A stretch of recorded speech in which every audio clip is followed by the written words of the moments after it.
me da mucho gusto saludar esta tarde al doctor Francisco Moreno Sánchez, jefe de medicina interna, encargado del programa COVID en el Centro Médico ABC. Doctor, muy buenas tardes. Créame lo que en lo personal, si me lo permite, es un gran honor poder platicar con usted. Muchas gracias. Al contrario, muchas gracias por dejarme participar en tu programa. Es un gusto estar con ustedes. Gracias, doctor. Pues Joaquín, que le deja muchos saludos, y en este que es su espacio y el espacio de usted, doctor, pues tres temas que me parecen fundamentales y nos ayuda a compartir con la audiencia.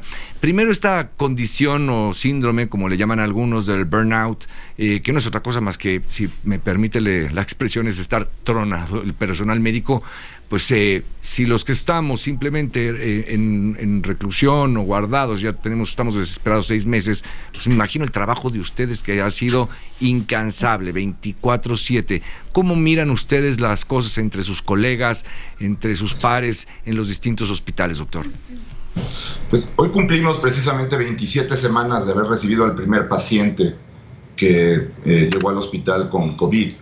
Y lo dices muy bien, la traducción que hacemos es el síndrome del desgaste, porque es un desgaste físico, es un desgaste emocional.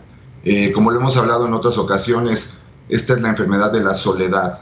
Es la enfermedad en donde el paciente es aislado, está solo, no está su familia con él.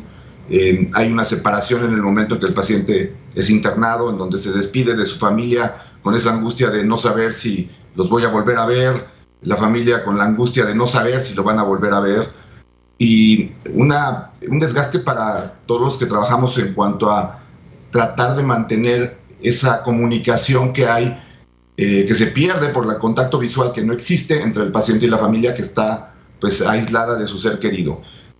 Además, como lo comentan, el miedo a tener la infección, el miedo a contagiarte, el miedo de llevar ese contagio a tu familia, pues ha hecho que esta enfermedad sea algo totalmente diferente a lo que habíamos experimentado, y evidentemente con un desgaste físico y emocional tremendo. Sí, estamos cansados porque la pandemia se ha prolongado con casos elevados por ya un tiempo muy, muy prolongado. Bien, doctor, pues muchas gracias. Sirva esto para rendir tributo al trabajo de ustedes, un reconocimiento a lo que hacen, y agradecerles siempre como pacientes la dedicación y la entrega que tienen con nosotros. Y bueno, pues pasamos a otro tema que es sumamente importante, y es pues lo que ocurre ahora con el tema de la vacuna, la interrupción que tuvieron por un tiempo en AstraZeneca y Oxford para seguir trabajando en ello, y el asunto de las pruebas grupales, que me parece que ha sido en la semana uno de los asuntos más destacados en este ámbito del COVID. Claro, mira, lo de la vacuna pues es un resultado desafortunado. Es valiente por AstraZeneca que presenten los datos como son, porque así se debe de hacer. Y nos debe de recordar que este proceso que tenemos de fase 3 para la aprobación de una vacuna es un proceso de seguridad. Es decir, es el proceso en donde vemos que no solamente la vacuna no genera un efecto en el momento de aplicarla, sino que no tenga efectos colaterales en los siguientes meses. Por eso tarda tanto tiempo en desarrollarse una vacuna. Por eso el decir vamos a tener una vacuna en un mes, pues era totalmente irreal, porque tiene que marcar seguridad como uno de los criterios más importantes para que una vacuna funcione, porque si no vas a convertir una enfermedad en otra. Y esto que sucedió con AstraZeneca, pues preocupa. Es un paciente que presenta una mielitis transversa, que es un daño en la médula espinal, en un área especial, cuestiones que se han presentado incluso con otras vacunas, cuestiones neurológicas. Entonces, pues lo que yo creo que esto debe de darnos a entender es, no podemos confiarnos en que va a haber una vacuna ya próximamente. Tenemos que pensar que tenemos que actuar hoy, y hoy es usando las medidas de prevención que tanto hemos hablado, el cubrebocas, la distancia, el lavarse las manos, el evitar ir a lugares conglomerados. Esas son las medidas que tenemos hoy que funcionan. Vacuna va a llegar, sí, pero no en el momento que pensamos que va a ser en el próximo mes o en los próximos 2 meses. Tiene un proceso de seguridad, porque nos conviene que si vamos a recibir una vacuna sea segura. Eso creo que es muy importante, y creo que la lección que da AstraZeneca es: todavía falta, todavía necesitamos tener más estudios de seguridad para poderles dar protección sin el riesgo de tener una enfermedad asociada. Con esto, doctor, ¿cómo queda, si me permite la expresión, cómo queda el cuadro o la gran fotografía del avance que van teniendo los distintos laboratorios para el desarrollo de las vacunas? ¿Quién estaría más próximo? ¿Quién es en fase 3, digamos, de los trabajos más importantes en esto? Mira, hay 4 formas de vacunas que se han desarrollado y que han llegado a fase 3. Una que son estas de AstraZeneca, que es a través de un vector viral. En esa había 3 líderes, que era AstraZeneca Oxford. Está la vacuna de CanSino, que es una compañía canadiense y china, que también usa un vector viral muy similar, también un vector de adenovirus de un chimpancé. Y está la vacuna esta de Sputnik, la Sputnik B, que pues ha generado mucha controversia porque esta no parece haber recibido todos los fases de seguridad. Rápidamente llegó a fase 3. No tenemos todavía la confianza y también utiliza un vector viral. Entonces yo creo que es una zona bien delicada para ponernos a pensar, si vamos a usar una vacuna que no tiene todo el espectro de seguridad y que tiene ciertas similitudes, este es un adenovirus humano, el del Sputnik, pero similar el uso de vector viral, pues hay que tener cuidado. Esas están en ese grupo. Ahora, Moderna y Pfizer-BioNTech, que son 2 compañías que están desarrollando también vacuna. Moderna ya en fase 3, Pfizer-BioNTech, lo que llaman ellos 2,5, utilizan fragmentos de RNA.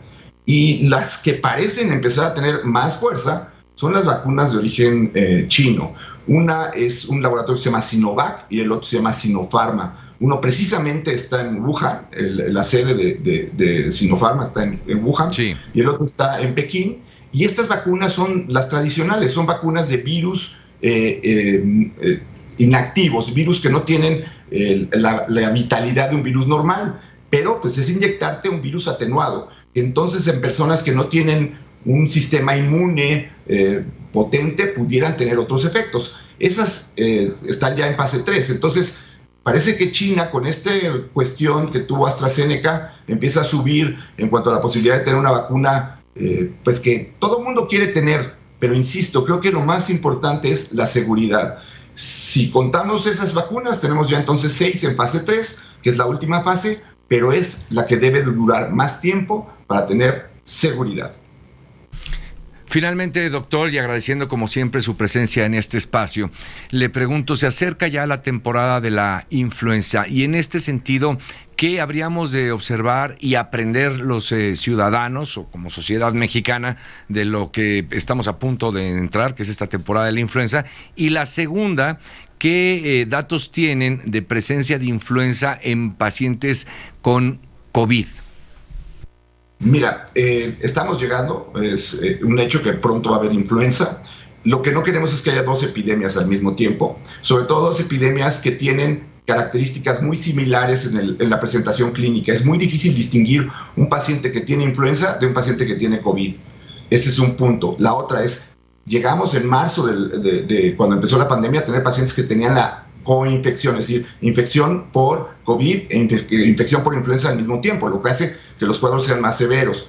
Tenemos la experiencia de Brasil, porque Brasil sufrió influenza cuando nosotros tenemos el verano. Ellos, por ser el hemisferio sur, tienen su invierno cuando nosotros tenemos el verano y tuvieron esta coincidencia de 2 infecciones. Es muy importante aplicarse esta vez la vacuna de la influenza. Ojalá la tengamos pronto, es un exhorto para tener la vacuna pronto, porque no es solamente el que se empiece a aplicar, sino la vacuna se aplica y tiene un periodo en donde empieza a funcionar. No es una vacuna que te pongas y ese día ya estás protegido, sino tu sistema inmune tiene que tener una respuesta para protegerte. Entonces, ahora la campaña de vacunación para influenza debe ser muy alta. Debe ser de los años en donde la mayor parte de la gente se vacune contra la influenza, porque evitamos que haya 2 infecciones al mismo tiempo y que además son muy difíciles de distinguir. Entonces, no solamente va a complicar el manejo de estos pacientes, sino puede complicar el que haya epidemias por la no identificación de la enfermedad una de la otra.